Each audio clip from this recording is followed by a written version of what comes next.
Assalamualaikum warahmatullahi wabarakatuh. Perkenalkan, nama saya Danang Kurniawan dengan NIM 210201005 dari Prodi Ilmu Kelautan.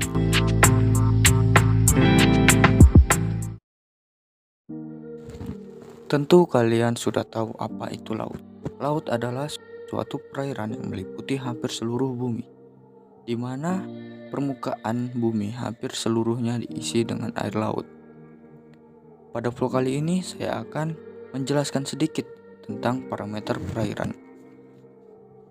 Yang pertama, suhu. Suhu mempengaruhi kandungan nitrat dan fosfat di dalam air.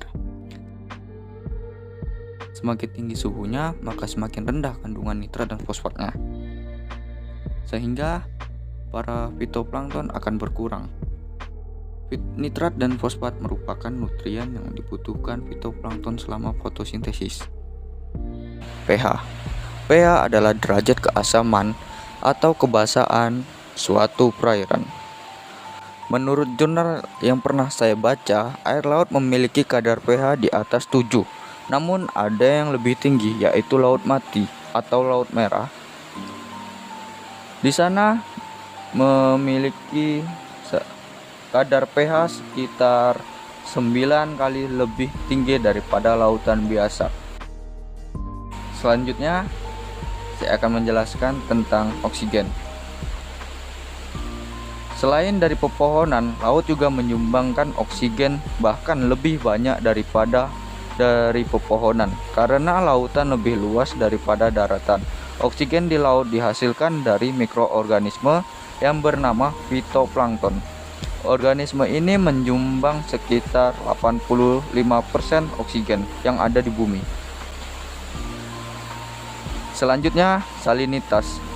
Jika kita berada di tempat pertemuan air laut dan air sungai atau estuari, dan kita mencoba mencicipi atau merasakan air tersebut, maka air tersebut rasanya kurang asin dari air laut yang berada di tengah, karena kadar keasinan di lokasi tersebut lebih rendah daripada yang ada di tengah.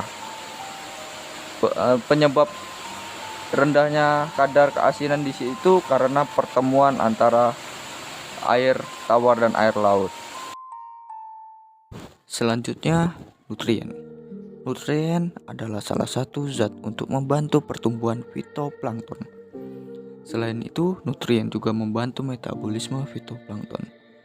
Sebagai penyumbang oksigen terbesar yang ada di bumi, selain untuk kita, para manusia, oksigen juga berperan penting untuk makhluk hidup lainnya. Selanjutnya, pasang surut air laut. Suatu fenomena alam yang terjadi di lautan.